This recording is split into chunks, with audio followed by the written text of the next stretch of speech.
Hello বন্ধুরা, তোমরা সবাই কেমন আছো? আশা করি নিশ্চয়ই ভালো আছো। আমি চলে এসেছি রিতা ডেলি ব্লগের পক্ষ থেকে। আমি আবার একটা নতুন ভিডিও নিয়ে চলে এসেছি। আমার ভিডিও যদি তোমাদের ভালো লাগে, লাইক কমেন্ট শেয়ার ও চ্যানেলটিকে সাবস্ক্রাইব করে পাশে থাকবে।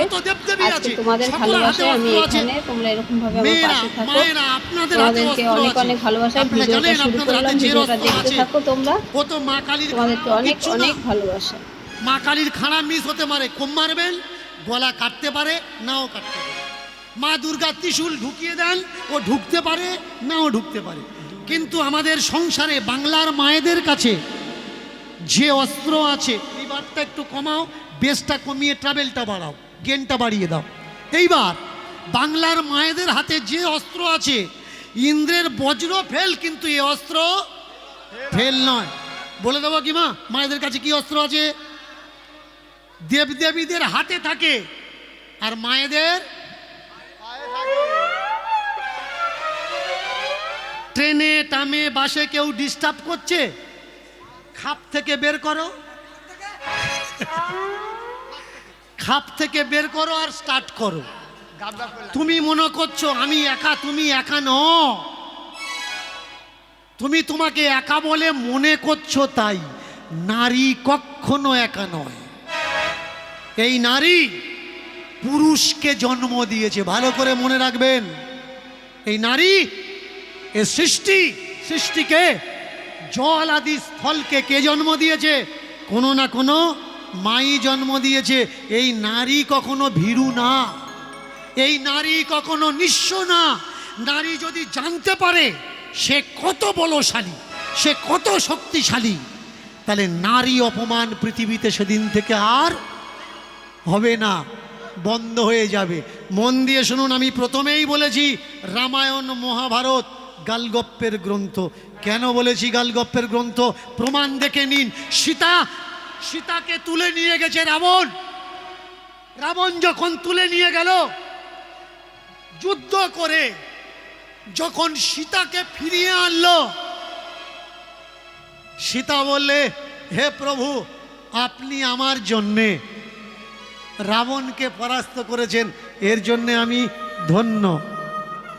কিন্তু যাকে আমরা পুরুষোত্তম পরমেশ্বর রাম বলি, তিনি কি বললেন? হে সীতা, কুকুর যেমন ঘিকে চাটলে সেই ঘি কোনো কাজে লাগে না, তেমনি তুমিও কোনো কাজের নাও। বাল্মীকি রামায়ণ, গোরখপুর প্রেস, মূল সংস্কৃত পড়ে দেখে নেবেন। যদি ভুল কথা বলি থাকি আমাকে বলবেন। যিনি পুরুষোত্তম রাম, যারা মনে করেন রামের মতো স্বামী আমার হোক, তাহলে সেই রাম সীতাকে এত অপমানজনক কথা কি করে বলল? শুধু তাই নয়, ধর্ম নারীকে কখনো সম্মান দেয়নি। ধর্ম নারীকে শুধুমাত্র অসম্মান করেছে, অপমান করেছে, অপবাদ করেছে, আর কিচ্ছু করে। তুলে ধরছি, ভালো করে শুনুন। রাম সীতাকে ছেড়েছিল, সীতা রামকেও ছেড়েছিল। রাম অগ্নি পরীক্ষা কেন নিল? সীতা অসতী কিনা, যে তুমি আগুনের ভিতরে ঢোকো আর বেরিয়ে এসো। তুমি যদি অক্ষত অবস্থায় চলে আসতে পারো, আগুন যদি তোমাকে না পোড়ায়, তাহলে জানবো তুমি সতী। আচ্ছা রাম, রাবণ যদি সীতাকে উঠিয়ে নিয়ে গেল, তুমিও তো সীতার ছেড়েছিলে।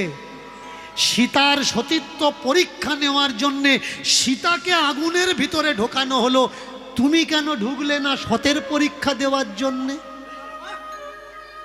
যে হে সীতা, তুমি আর আমি এতদিন কাছাকাছি ছিলাম না, দেখো আমি আগুনের ভিতরে ঢুকে পরীক্ষা দিচ্ছি, আমি সৎ আছি, এবার তুমি পরীক্ষা দাও।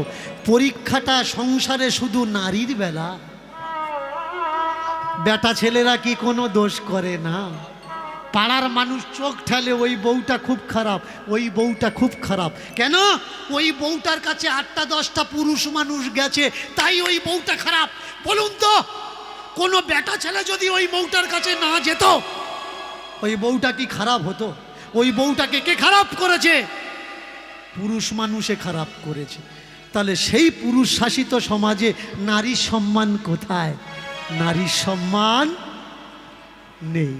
তাকিয়ে দেখুন, শুধু এই নয়, বারে বার একটা নারী 5টা বিয়ে হয়েছে, একটা নারী 6টা বিয়ে হয়েছে, একটা নারী 2টো বিয়ে হয়েছে, 3টে বিয়ে হয়েছে।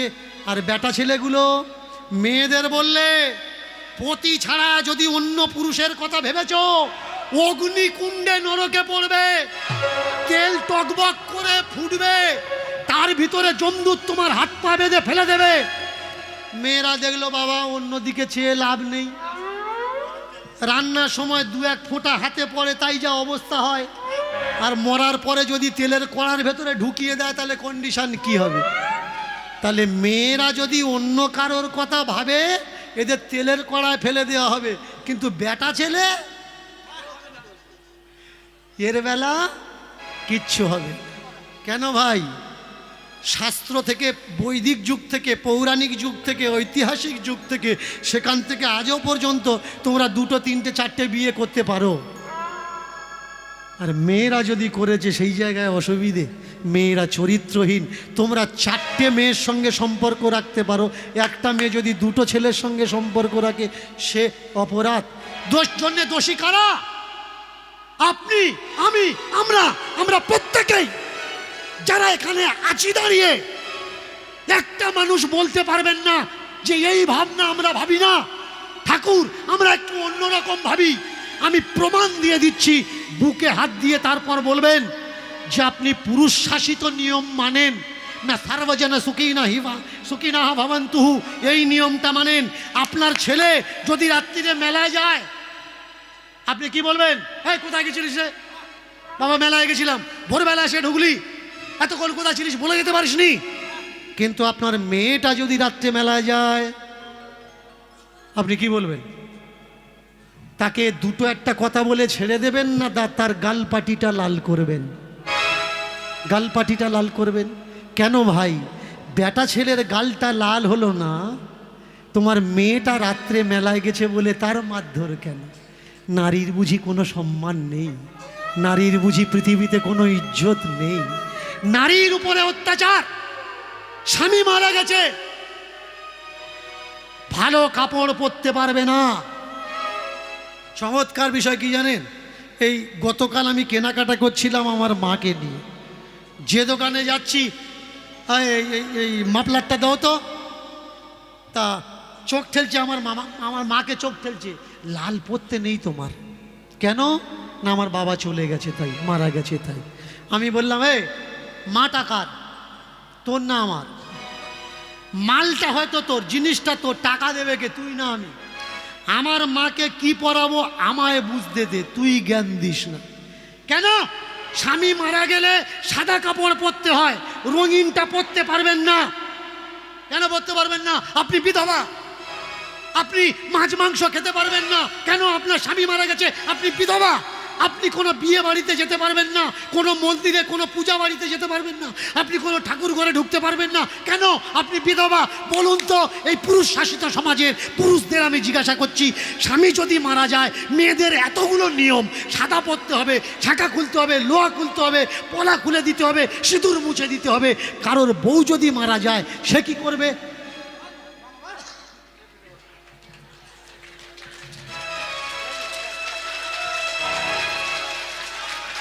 তার বেলা কোনো নিয়ম নেই কেন? আগে বোঝা লাগবে বাবা, এই তোমরা যেটা জানো না, এটা সম্পূর্ণ মিথ্যা। নিয়ম কারা বানিয়েছে? নিয়ম বানিয়েছে আপনি, আমি, আমরা, নিজেদের সুবিধার্থে। কদিন আগে সূর্যকে গালাগালি করছিল অনেকে, কদিন আগে বলছিল ইলেকট্রিক অফিসকে গালাগালি করছিল, এত গরম, ইলেকট্রিক চলে যাচ্ছে।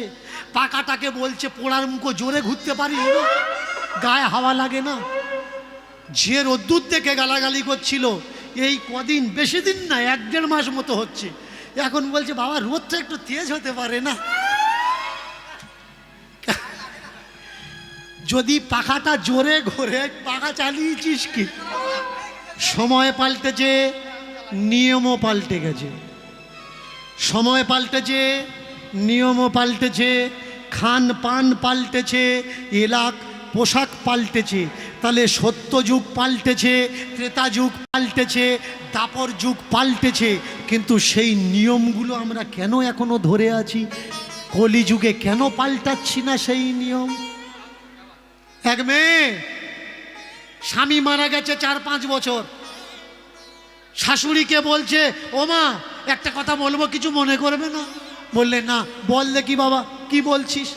বলে, ও বাবা, আমি না 3 মাস অন্তঃসত্ত্বা, 5 বছর স্বামী মারা গেছে, 3 মাস অন্তঃসত্ত্বা হয়েছে।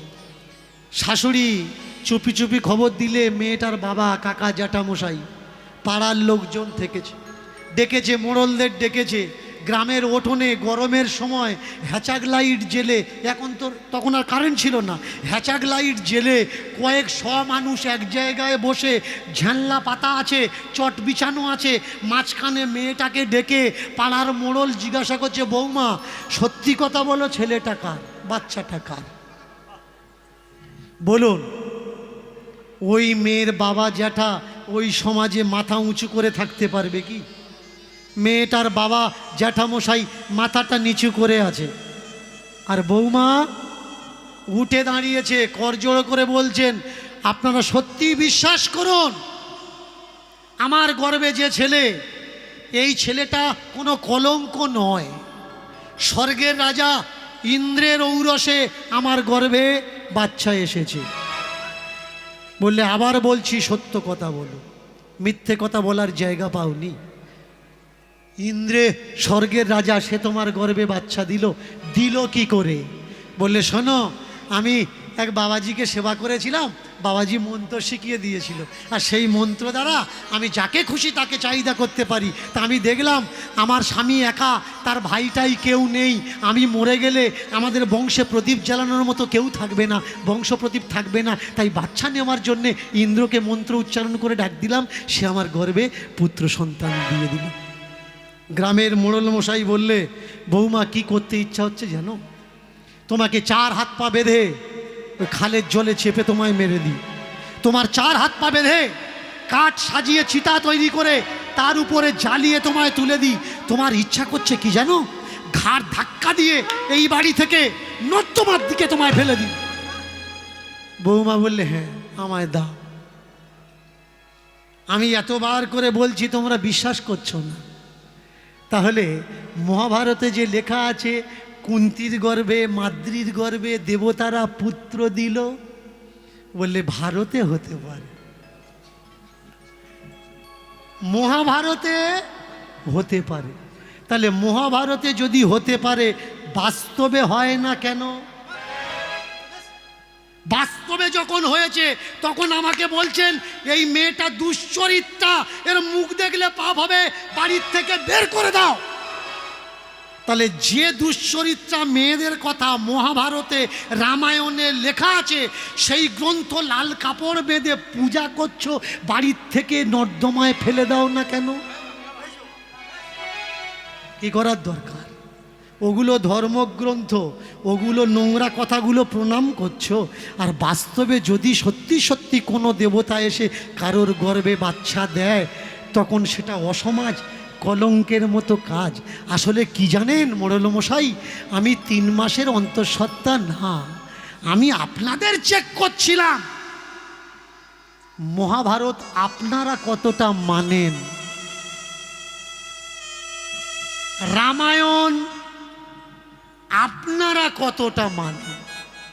সত্যি সত্যি যদি কারোর বিধবা মেয়ে বা বিধবা বৌমা বাড়িতে অন্তঃসত্ত্বা হয়, আর সে যদি আপনাকে বলে ইন্দ্রের ঔরসে, পবনের ঔরসে, চন্দ্রের ঔরসে, সূর্যের ঔরসে, আপনারা সত্যি তাকে মেনে নেবেন তো? কেন কি আপনার ধর্মগ্রন্থে লেখা আছে। যে কালচারকে আপনি মানতে পারেন না, সেই কালচার বই আপনি পড়ছেন কি করে? লজ্জা তো ওই জায়গায় থাকার দরকার, যে কালচারটা মেনে নেওয়ার নয়, ওটা আমার কালচার নয়। আমাদের কালচার কোনটা? বসুদেবম কুটুম্বকম, বসুদেব কুটুম্বকম। অন্যকে আমরা কুটুম্ব বলে মনে করি, আমরা অজানা মানুষকে কুটুম্ব আত্মীয় বলে মনে করি। এই হচ্ছে আমাদের ধারণা, আমাদের সংস্কার। বাচ্চাকে বলে না, বাচ্চাকে দেখিয়ে শেখানো লাগে।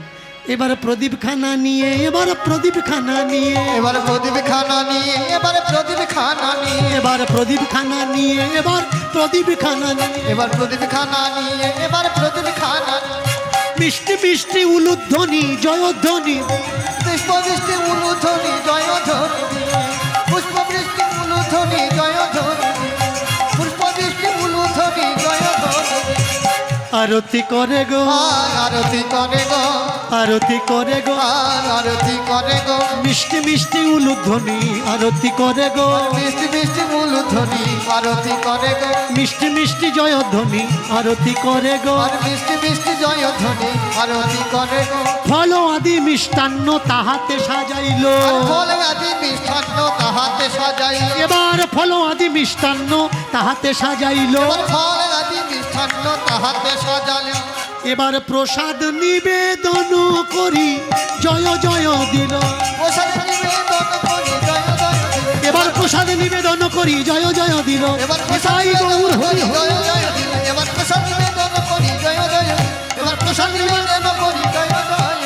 তারা জয় জয় দিল হে, জয় জয় দিল হে, জয় জয় দিল হে, জয় জয় দিল হে। বাপ আর ছেলে মিলে জয় জয় দিল হে, আরে বাবা আর ছেলে মিলে জয় জয় দিল হে, বাপ আর ছেলে মিলে জয় জয় দিল হে। আরে বাবা আর ছেলে মিলে জয় জয় দিল হে। এবার সবে মিলি জয়ধ্বনি শঙ্খের ধ্বনি করে, উলুধ্বনি উলুধ্বনি। শঙ্খের ধ্বনি করে, এবার সবে মিলি জয়ধ্বনি শঙ্খের ধ্বনি করে। এবার সবে মিলি জয় ধ্বনি শঙ্খর ধ্বনি করে। দেখো প্রেম আনন্দেতে দেখো মন্দিরের ওপরে, আর প্রেমানন্দে দেখো এবার মন্দিরের উপরে, এবার প্রেমানন্দে দেখো এবার মন্দিরের উপরে, এবার প্রেমানন্দে দেখো এবার মন্দিরের উপরে, এবার প্রেমানন্দে দেখো এবার মন্দিরের উপরে। ওরে আমার,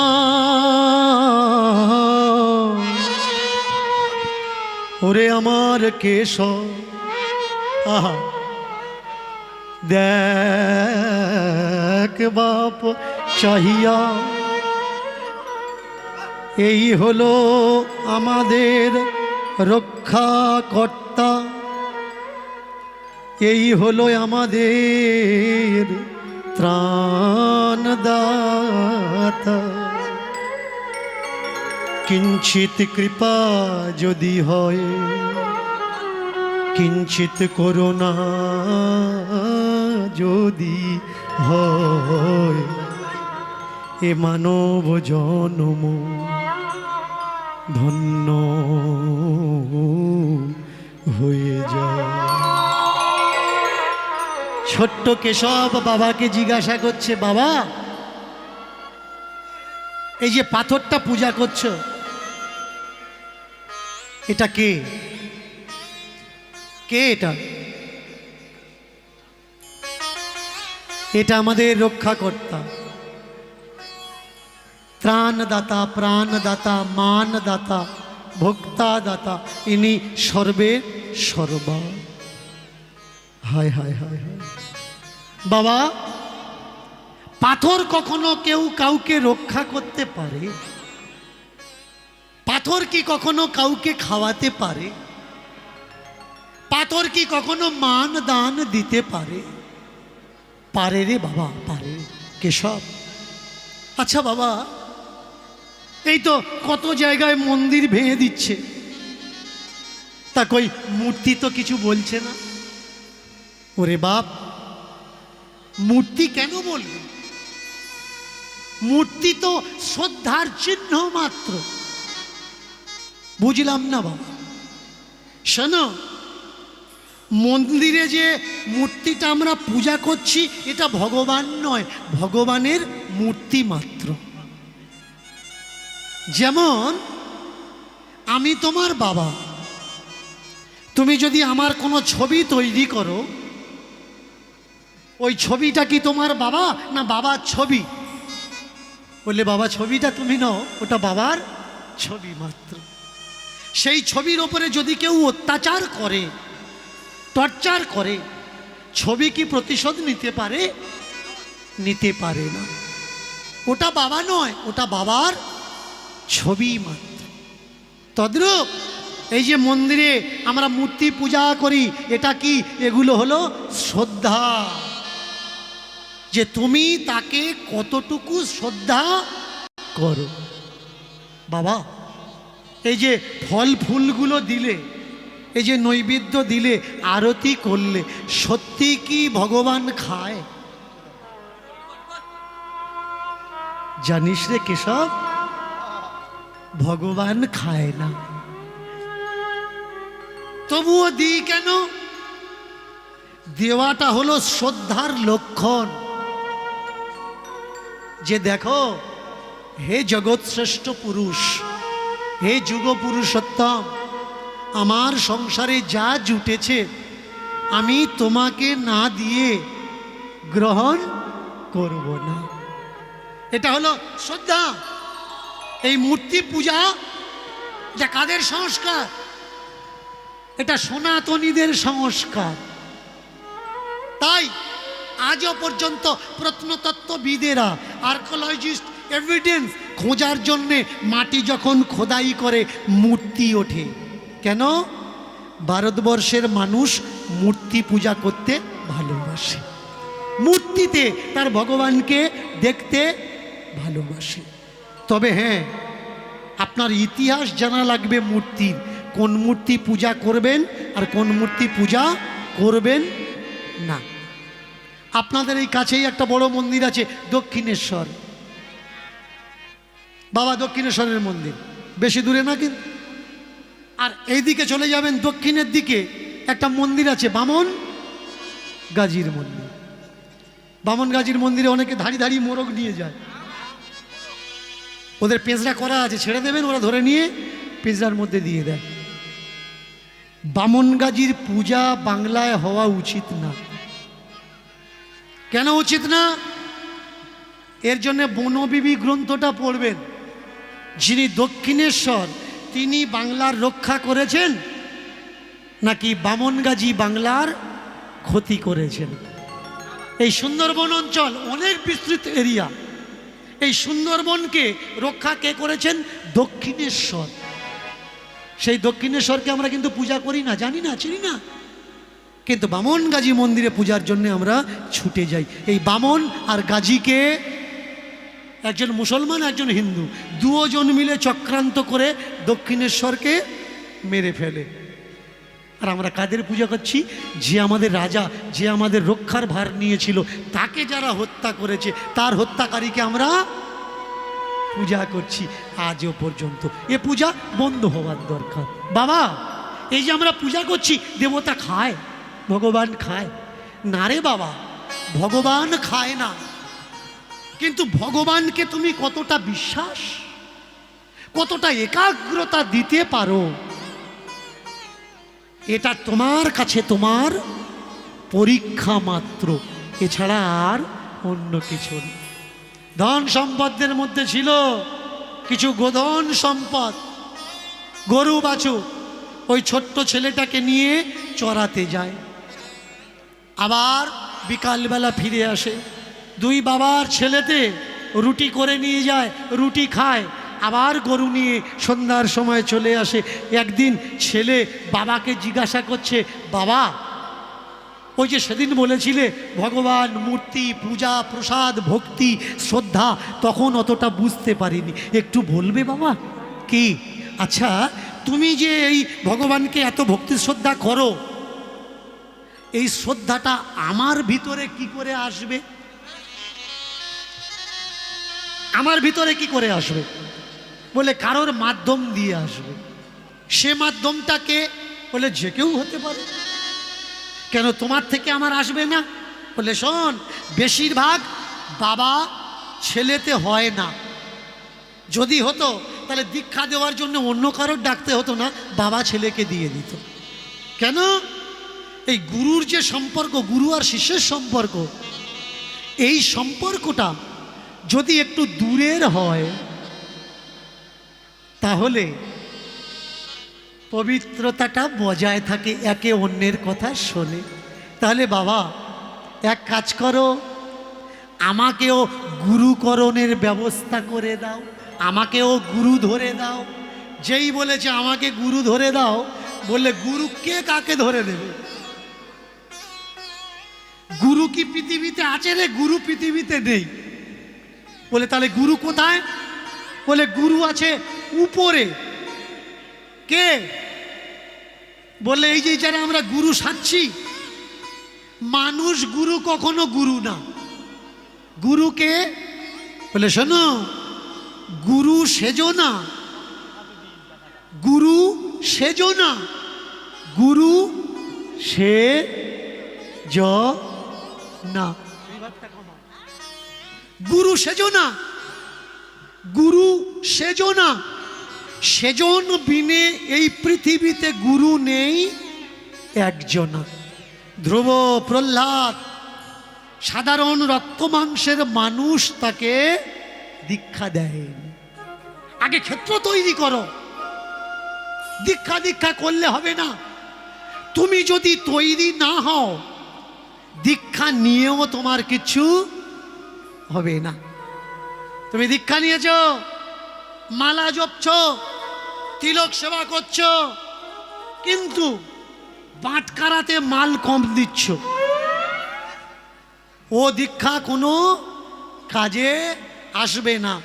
তুমি গুরুমন্ত্র নিয়েছ, গুরুমন্ত্র তিন সন্ধ্যা জপ করছো, কিন্তু বর্ষার সময় গিয়ে ঘুঁটুটা দেখে বলছো এত দূর আসলো কেন রে? ঘুঁটু ঠেলে দিচ্ছ, কেমন? তাহলে ও দীক্ষা কিন্তু কাজ হবে না। আগে নিজে তৈরি হও। কোনো মানুষ গুরুর থেকে দীক্ষা নিতে হবে না। স্বপ্নে দেখবে তোমার কাছে আসবে, এসে বলবে আরে নাম নিবি, নিয়ে নে না। গুরু গুরু করে পাগল হও, পাগল হওয়া লাগবে। একটা বাবা মা তার ছেলেকে কোন জায়গায় পড়াবে পাগল হয় না? এই দেখুন না, কদিন আগে আমি দেখছিলাম দামি দামি স্কুলের সামনে ভোরবেলা থেকে বাবা মারা গিয়ে লাইন দিয়ে দাঁড়িয়ে আছে। কেন?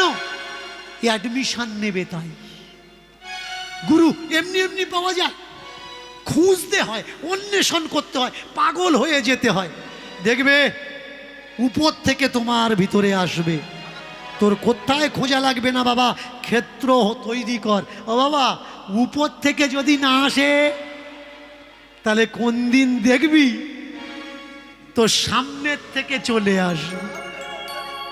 হেঁটে হেঁটে তোর কাছেতে আসবে পায়ে পায়ে, হেঁটে হেঁটে তোর পায়ে আসবে পায়ে পায়ে, হেঁটে হেঁটে তোর কাছেতে আসবে পায়ে পায়ে, হেঁটে হেঁটে তোর পায়ে আসবে পায়ে পায়ে, হেঁটে হেঁটে হেঁটে হেঁটে হেঁটে হেঁটে হেঁটে হেঁটে হেঁটে তোর কাছেতে আসবে পায়ে পায়ে, হেঁটে হেঁটে তোর পায়ে আসবে পায়ে পায়ে।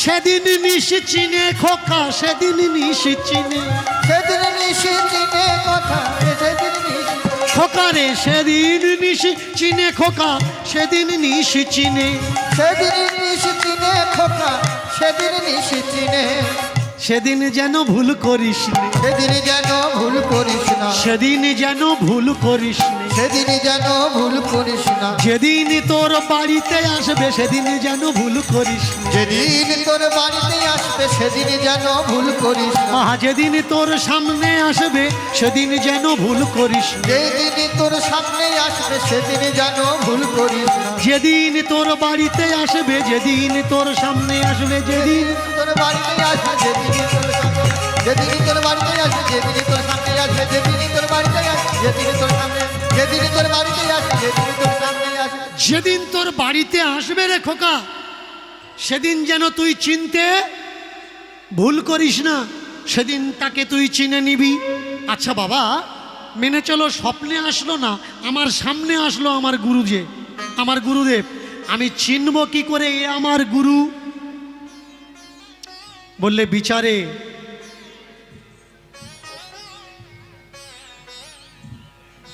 বুদ্ধিতে, বিবেচনায় বোঝা যায় এ আমার গুরু।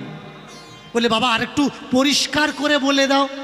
বললে শোন বাবা, তোর মতের সঙ্গে তার মত একমত হয়ে যাবে। ভালো করে শুনুন মায়েরা, কে গুরু, কে কার গুরু, আর কার থেকে আশ্রয়ী হবেন। তোমার বিচারের সঙ্গে তার বিচার মিলে যাবে।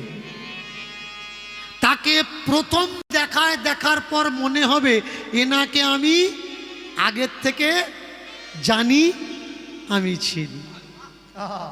এনার চলাফেরা, চালচলন, খাওয়া দাওয়া, মুখের মিষ্টি হাসি, এ আমার জন্ম জন্মান্তরের চেনা। শুধু তাই নয়, তোমার প্রশ্নের উত্তর ভক্তি এবং যুক্তি, বৈজ্ঞানিক দর্শন দ্বারা যেজন খণ্ডন করে সহজ সরলভাবে তোমার চিত্তকে জয় করতে পারবে, সেই তোমার গুরুদেব। আর সে যখন তোমার সামনে আসবে, সেদিন যেন তুমি তাকে ছেড়ে দিও না। মনে থাকবে তো? বলে হ্যাঁ, মনে থাকবে। বাবার শরীর চলতে চলতে অসুস্থ হয়ে গেল। ওই ছোট্ট ছেলেটা একা গরুগুলো নিয়ে যায় মাঠে, ফিরে আসে সন্ধ্যায়। প্রতিদিন 4 খানা করে রুটি নিয়ে যায়, খাওয়ার পরে সন্ধ্যা পর্যন্ত গরু চড়ায়, আবার গরুগুলো নিয়ে বাড়িতে চলে আসে। এইবার আস্তে যেতে যতক্ষণ গরুগুলো খায়, একটা বাপলা গাছের ছাওয়ায় বসে চিন্তা করে, ঠাকুর এ জন্মে কি গুরু পাবো না? স্বপ্নে যদি নাই বা পাই, বাস্তবে তো এসো, সচক্ষে তোমায় দেখি। বাস্তবে তো এসো, সচক্ষে তো দেখি।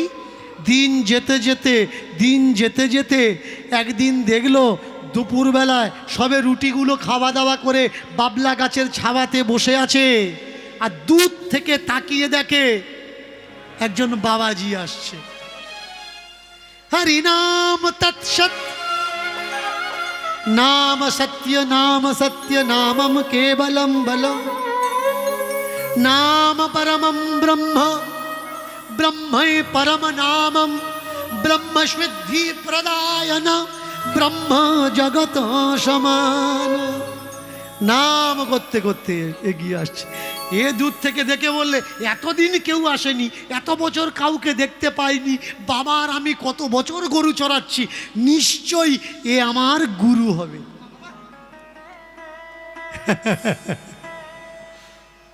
নিশ্চয়ই এ আমার গুরু হবে। আমার ডাকের ফলে এ আসছে আমার দেখা দেওয়ার জন্য। অপেক্ষা করে বসে আছে। যত কাছে আসছে দেখছে সাদা সাদা সাদা। গুরুর পোশাকটা কি? সাদা। গুরুকে শুধু পোশাক সাদা হলে হবে না, ভিতরটা সাদা। শুধু বললে হবে না, বাবা জন্মাষ্টমী অনুষ্ঠান হবে, এবছর একটু বেশি করে দিস, বড় বড় দল করেছি। আমাদের ডাকার দরকার নেই, আমরা তো ধান্দাবাজ। সত্যি কথা বলছি, স্টেজে দাঁড়িয়ে আমরা ধান্দাবাজ। দুটো খারাপ, দুটো মন্দ, দুটো ভালো কথা বলে আপনাদের ইনকাম করা অর্থ কয়েক ঘন্টার ভিতরে আমরা লুট করে নিয়ে চলে যাই। ভক্তি করার জন্য, শ্রদ্ধা করার জন্য আমাদের মতন ফ্রড মানুষের কোনো প্রয়োজন নেই।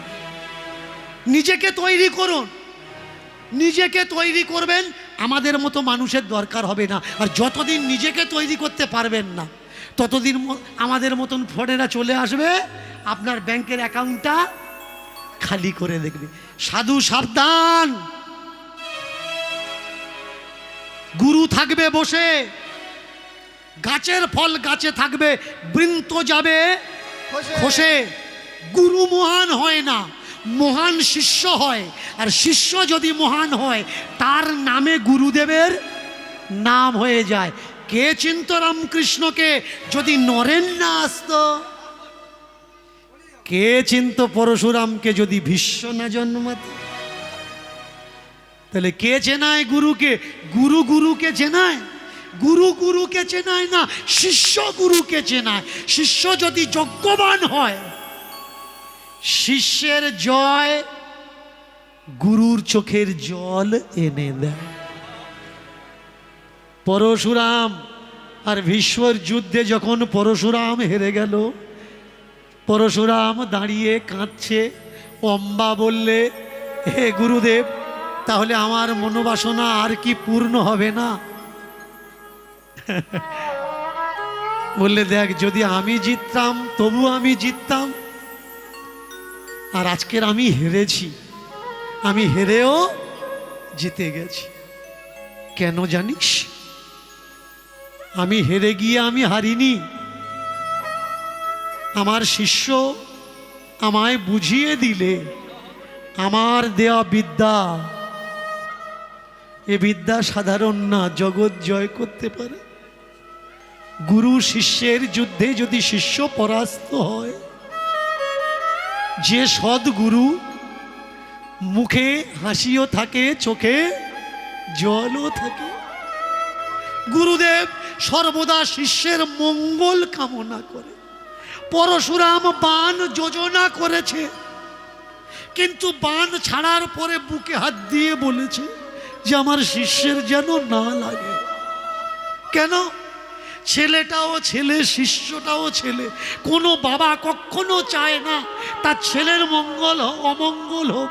তেমনি কোনো গুরুদেব কখনো চায় না তার শিষ্যের অমঙ্গল হোক।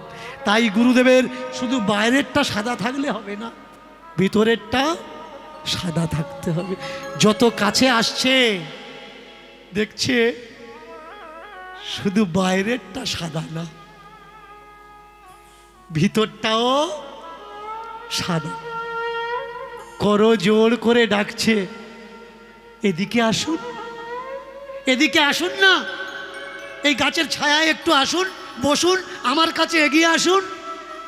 যেই বলা, সম্মুখের মানুষটা বলে উঠলে, আমায় ডাকছ? বলে, হ্যাঁ গো হ্যাঁ, আপনাকে ডাকছি, এদিকে আসুন। পায়ে পায়ে পায়ে পায়ে যখন কাছে এসেছে, করজোড় করে বলছে, যার লাগি এতদিন চেয়ে আছি বসে, তুমি কি সেই নাকি কল্পনা? তুমি কি বাস্তব নাকি সত্য না? আমার গায়ে একটা চিমটি দাও, দেখি আমি ঘুমিয়ে তো নেই, নাকি চেতন হয়ে আছি এই পৃথিবীতে। প্রয়াস, আগে আপনি আমার গায়ে একটা চিমটি দিয়ে দেখুন, আমি দেখি আমি ঘুমিয়ে পড়িনি তো, আমি স্বপ্ন দেখছি না তো, যে আমার সামনে আজকের কেউ না কেউ এসেছে। এসেই চিমটি দিলে, তাহলে মনে হয় আমি স্বপ্ন দেখছি না, আমি চেতন আছি, জেগে আছি। ওগো, তুমি কি আমার গুরু? তুমি কি আমার গুরু?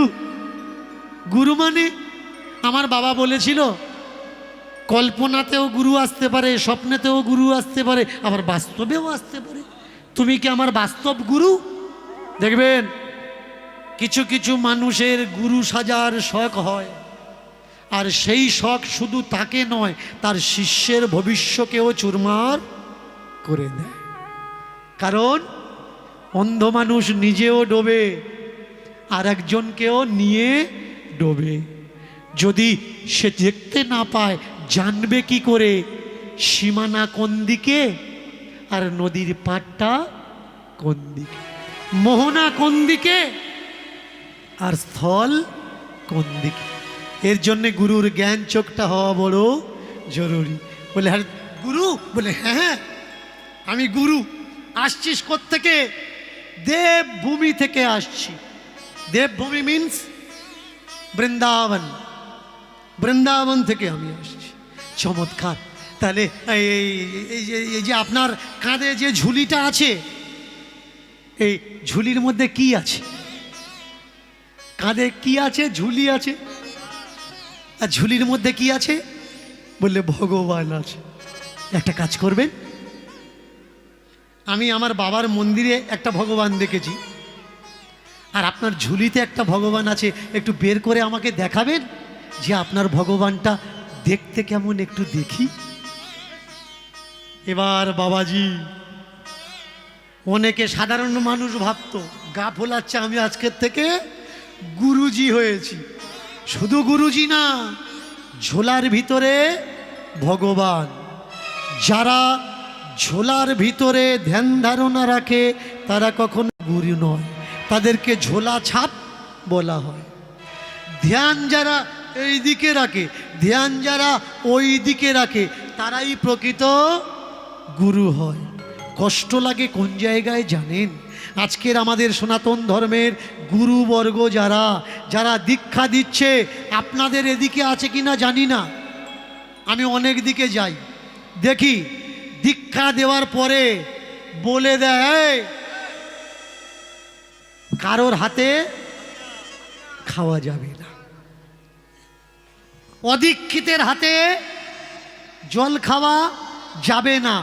অদীক্ষিতের হাতে যদি তুমি জল খাও, তোমার ভজন সাধন, তোমার কল্পনা, তোমার ভাবনা নষ্ট হয়ে যাবে। তুমি অদীক্ষিতের ছোঁয়া স্পর্শ নেবে না। এবার বলুন তো, যারা দীক্ষা নেওয়ার পরে অন্যজনের হাতে জল খাও না, তোমার সাধন ভজন নষ্ট হয়ে যাবে বলে, তাহলে শক্তি বেশি কার? যে দীক্ষা নিয়েছে তার, নাকি যে দীক্ষা এখনো নেয়নি তার? তাহলে দীক্ষার এমন কোনো পাওয়ার নেই কি যে দীক্ষা দেওয়া মানুষ ছুঁয়ে দেবে, অদীক্ষিত পবিত্র হয়ে যাবে?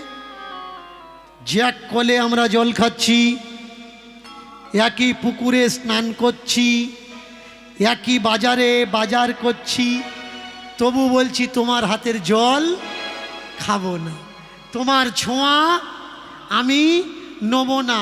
তোমাকে বলে দিচ্ছে মাছ মাংস খাওয়া যাবে না, মাছ মাংস খাওয়া যাবে না।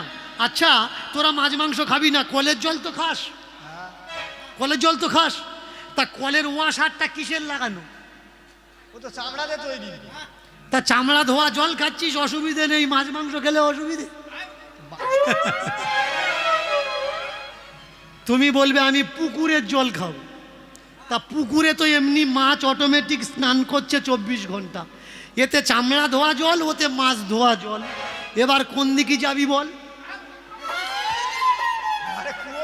তবু বলছে তোদের হাতে খাবো না। ঠিক আছে, তোরা আমাদের হাতে খাবি না, তোরা এক ঘুরে তোদের সমাজ আলাদা করে নিয়েছিস, তাহলে তোদের অনুষ্ঠানের সময় আমাদের কাছে চাঁদা চাস কেন? আমার টাকাতে অসুবিধে নেই, আমার খাওয়ার জলেতে অসুবিধে। এই ধর্মটা বৈষ্ণব ধর্ম না।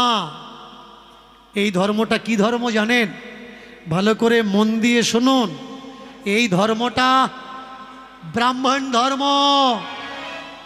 এটা আমার মুখের কথা না, শত শত ঐতিহাসিকদের কথা, যে ব্রাহ্মণরা সেদিন থেকে আজও পর্যন্ত সমাজকে যেমন ঘৃণা করে, নিচু দেখায়, ছোট দেখায়, যে আমরা সব থেকে বড় আর তোরা নির্জাত, সেই ধর্ম এরা পালন করে।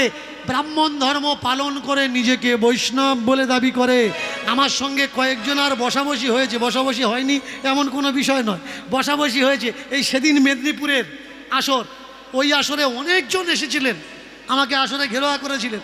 ঘেরোয়া করে বললে ব্রাহ্মণ কোত্থেকে হয়েছে জানেন? ব্রাহ্মণ ব্রহ্মার মুখ থেকে হয়েছে। ভালো করে শুনুন, পিতামহ ব্রহ্মার মুখ থেকে ব্রাহ্মণ হয়েছে, হাত থেকে ক্ষত্রিয় হয়েছে, পেট উরোর থেকে বৈশ্য হয়েছে, শূদ্র হয়েছে, পায়ের থেকে 4টে জাত। জাত কিন্তু 4টে না, জাত কটা? জাত হচ্ছে 6টা। 6টা কি কি? ব্রাহ্মণ, ক্ষত্রিয়, বৈশ্য, শূদ্র, অনুত্তেজ আর নারী। এই হলো 6টা জাত। এই 6 জাতকে এরা 4 জাত বলে দিয়েছে। এইবার ব্রাহ্মণকে যে মুখের থেকে হয়েছে, ব্রাহ্মণ মুখের থেকে যদি হয় তাহলে ব্রাহ্মণ বড় হলো, পায়ের থেকে যে জন্মেছে সে ছোট। এবার বলুন, মুখের থেকে যদি চিবিয়ে কেউ রেখে দেয়, সেটা দামি না কমা দামি? সেটাকে কি বলে? এঁটো বলে, উচ্ছিষ্ট বলে। তাহলে মুখের থেকে যারা হলো ওরা তো এঁটো যন্ত্র, ওরা দামি কি করে হলো? মুখের থেকে বেরিয়েছিস মানে তো এঁটো। অসুবিধে হলে বলবে, কেমন? এরকম দেবো না, একটু বেশি দেবো?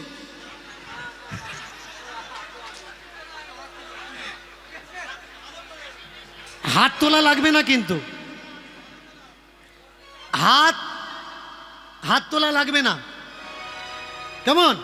হরি বলা লাগবে না। আগে হরিকে জানুন, হরিকে শিখুন, হরিকে ভালোবাসতে শিখুন, তারপরে বলা লাগবে না হাত তোলো। হাতটা কোন সময় তোমার অজান্তে উঠে যাবে তুমি বুঝতে পারবে না। যে ঘন ঘন হাত উঁচু করতে বলে ও কীর্তনিয়া না। যার কীর্তন শোনার পরে হাত অটোমেটিক ওপরে উঠে যায় তাকে বলে কীর্তনিয়া। বলে বুঝিয়ে কখনো হাত তোলানো যায়? হাত তোলানো যায় না। তাহলে তাকিয়ে দেখুন, হলো কি ব্রাহ্মণ ধর্ম। এরা বলল কি আমরা শ্রেষ্ঠ আর তোমরা নিকৃষ্ট। কেন? আপনার বাড়িতে একটা ব্রাহ্মণ এসেছে পূজা করতে, ব্রাহ্মণের ছেলে এসছে, বয়সটা কত? 16-18 বছর। আপনার বয়স কত? 80 বছর। 80 বছরের ঠাকমা 16-18 বছর ছেলেকে ঘটি এনে জল ধুয়ে প্রণাম করছে। লজ্জা করে না আপনার? যে ছেলেটার পায়ে ধুয়ে দিচ্ছে তার না হয় লজ্জা নেই, কিন্তু 80 বছরের ঠাম্মা দিদিমা লজ্জাটা আপনার থাকার দরকার। আমি বলার পরে কয়েকটা মানুষ আমায় বলেছে ব্রাহ্মণদের পা ধুইয়ে দেবো, ওতে অসুবিধে কোথায়? ওরা তো পূজা করতে এসছে। আমি বললাম পূজা করতে এসছে, ওরা মাইনে নেয়, ওরা মঙ্গল করতে এসছে, ওরা মঙ্গল করে মাইনে নেয়, ওরা পুজো করে অলক্ষের মঙ্গল করছে। কিন্তু তোমার জমিতে যে ধান কাটছে, তোমার জমিতে যে ধান রুইয়ে দিচ্ছে, ধান তুলে এনে বাড়িতে দিয়ে পিঠে দিয়ে তোমার অন্ন যে জোগাচ্ছে, সেই চাষিকে কখনো এক গ্লাস জল দিয়ে পা ধুইয়ে দিয়েছ? পা ধুইয়ে দাওনি কেন? ও তোমার মুখের খাবার বয়ে দিয়ে গেল কেন? কি ও ব্রাহ্মণ নয়? সব থেকে বড় জাত কোনটা? ব্রাহ্মণ যদি বড় জাত হবে, যে কোনো কাজ আপনি করতে যাবেন, পূজায় বসতে যাবেন, শ্রাদ্ধে বসতে যাবেন, যজ্ঞে বসতে যাবেন, শৌচ অশৌচ কাজ করতে যাবেন, এরা প্রথমে কি বলে? আগে নখ চেনে আয়, আগে নখ চেনে আয়। নখ না ছাড়লে পূজায় বসতে পারবি না। আর ওদিকে কালো একটা ময়লা কাপড় পরে, এখন তো আর খুন নেই, বিলেন নিয়ে দাঁড়িয়ে আছে, চেষে দিয়ে আয়। কারণ আমরা নিয়ম মানিয়ে ফেলেছি, যেতে হবে, চেঁচে দিলে তবে আপনি শুদ্ধ হবেন, তা না হলে নয়। তাহলে যে চেঁচে দিলে আপনি শুদ্ধ হবে, তারপরে ব্রাহ্মণ পূজা করবে। তাহলে সব থেকে বড় কে হলো? যে পূজা করলো না যে চেঁচে দিল? যে চেঁচে দিল। বলুন তো, নাপ্তেরা প্রামাণিকরা যখন বাড়িতে আসেন কটা প্রামাণিকের পা ধুইয়ে দেন? ও তো ছুলে চান করতে হবে। এই নখ চেনেছিস, চান করেছিস কেন? না প্রামাণিক নিজ জাত। তাহলে দেখবেন কিছু কিছু ঠাম্মা দিদিমাকে বলতে শুনবেন, নাতিকে বিয়ে দিয়েছে, ছেলেকে বিয়ে দিয়েছে, জিজ্ঞাসা করুন, ও দিদি, ও বৌদি, ও ঠাম্মা, নাত বউটা কীরকম হলো, বৌমাটা কেমন হলো? বললে আর বলিস না, ও যেরকম নাচাচ্ছে আমার নাত বউ, আমার বৌমা সেরম নাচছে।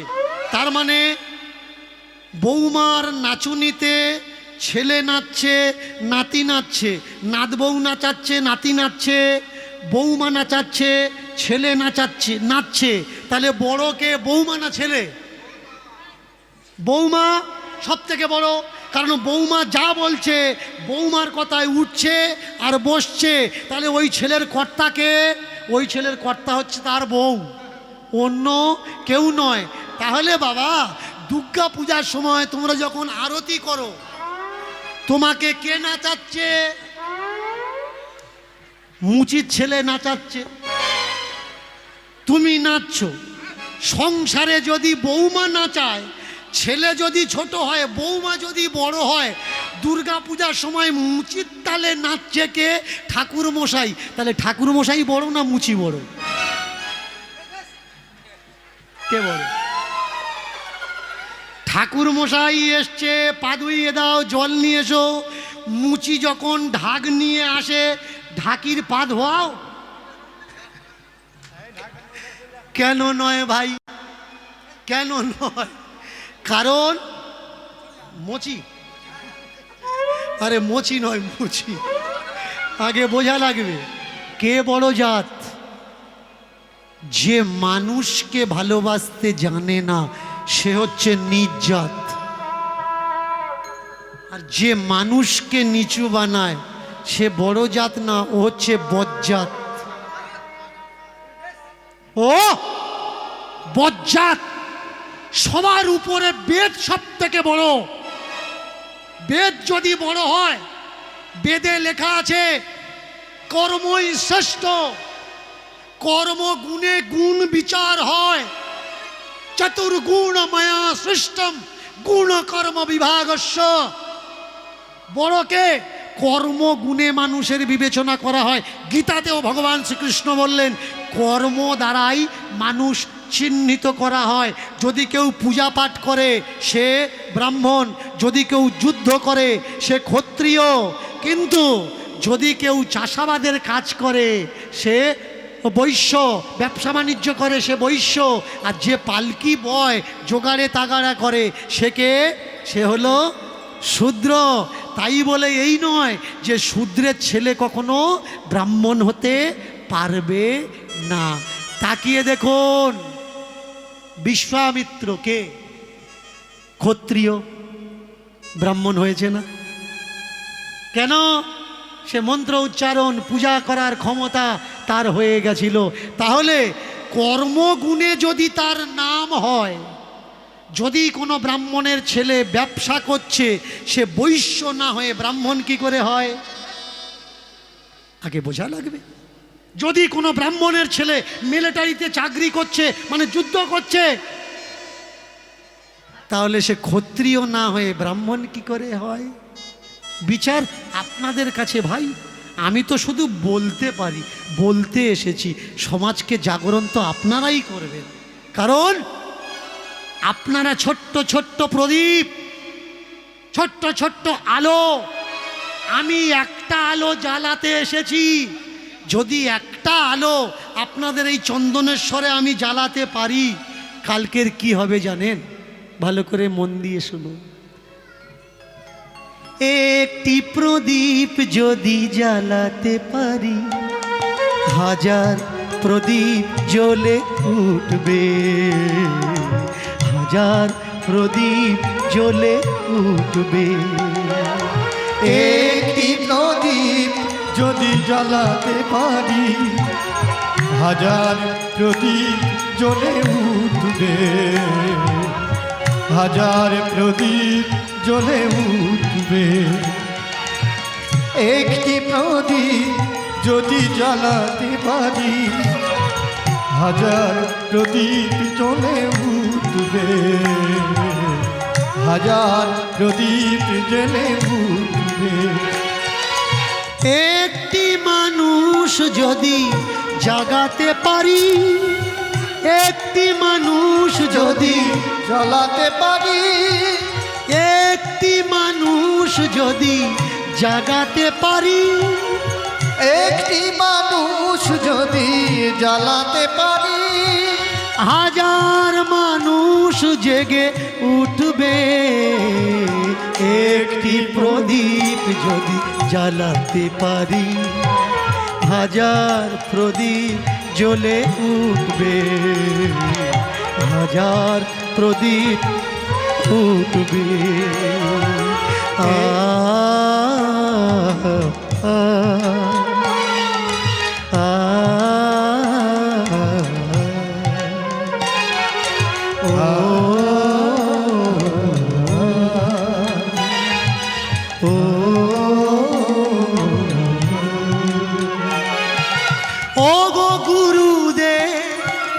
করুণা করো এই কেশবের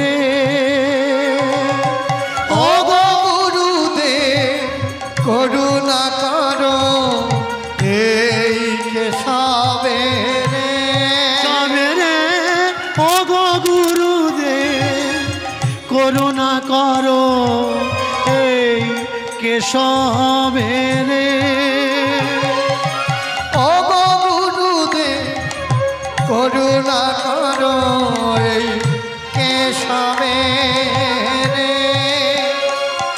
আমি তোমার চরণ আশ্রয় করে আমি তোমার চরণ আশ্রয় করে আমি তোমার কৃপা আশ্রয় করে আমি তোমার কৃপা আশ্রয় করে যাব ভব পারে যাব ভব পারে। ওগো মনুষ্যরূপী গুরুদেব, আহা, দেখাও দেখাও ওই ঝুলির ভিতরে যে ভগবান আছে একটু দেখাও, একবারের জন্য দেখাও। আহ, বাচ্চাটার মুখের দিকে তাকিয়ে সদাচারী, নিষ্ঠাবান এবং শুদ্ধ সংস্কারী চেতা বলে মনে হলো। বাচ্চাটার এই মুখ দেখে আর থাকতে পারল না। ঝোলায় থেকে ভগবানটা বের করে বললে, এই দেখ খোকা, এটাই আমার ভগবান। এটা ভগবান? এ তো ছোট্ট গোল একটা পাথর। আমার বাবা যে ভগবানকে পূজা করে তার হাত আছে, পা আছে, মাথা আছে, আর তুমি এ কি ভগবান পূজা করো? এর না আছে হাত, না আছে মাথা, না আছে পা। বললে, এই দেখ, তোর বাবার ভগবান আর এই ভগবান দুটো একই ভগবান, কিন্তু শুধু রূপটা আলাদা। বলে, রূপটা আলাদা মানে? বলে, দেখ, ভগবান মৎস্য অবতার হয়েছে মানে মাছের রূপ, ভগবান কচ্ছপ অবতার হয়েছে মানে কচ্ছপের রূপ, ভগবান নৃসিংহ অবতার হয়েছে মানে নৃসিংহ রূপ, ভগবান বরাহ অবতার হয়েছে মানে বরাহ রূপ। ভিন্ন ভিন্ন রূপ, কিন্তু ভগবান এক। তাহলে এটা কোন রূপ? বললে, এটা শিলা রূপ। আচ্ছা, তাহলে এর হাত পা আছে? বললে, হ্যাঁ। তোর ওপরে নির্ভর করবে। তোকে দেখে যদি এ ভালোবাসে তাহলে এর হাত পা বেরোবে, আর তোকে যদি দেখে ভালো না বাসে তাহলে এর হাত পা বেরোবে না। বলে, কীরকম? বলে, এই দেখ, কচ্ছপ দেখেছিস তো? কচ্ছপ, কচ্ছপ, হ্যাঁ দেখেছি। এ কচ্ছপ দেখেছ? কচ্ছপ কিন্তু সবসময় হাত পা বের করেন। আশেপাশে যখন মানুষ থাকে তখন সে তার হাত পাগুলো ভেতরে, হাত মুন্ড ভেতরে ঢুকিয়ে নেয়, কিন্তু সে যখন নিজেকে নিরাপদভাবে, সুরক্ষিতভাবে, মেহসুসভাবে যে তাকে কেউ হানি করবে না, ক্ষতি করবে না, সেই সময় সে হাত পা বের করে। যেদিন এই ভগবান তোমাকে দেখে মনে করবে যে তোমার দ্বারা আমার কোনো হানি হবে না, ক্ষতি হবে না, সেদিন এই পাথর থেকে হাত পা বেরোবে। তাহলে ও গুরুদেব, এক কাজ করো, এবার দাও দেখি হাতে দাও, কি হাতে দাও, দাও দেখি হাতে দাও, দাও দেখি হাতে দাও, ঝুলির ভগবান দাও দেখি হাতে দাও, ঝুলির ভগবান দাও দেখি হাতে দাও, দাও দাও দাও আমার হাতে দাও।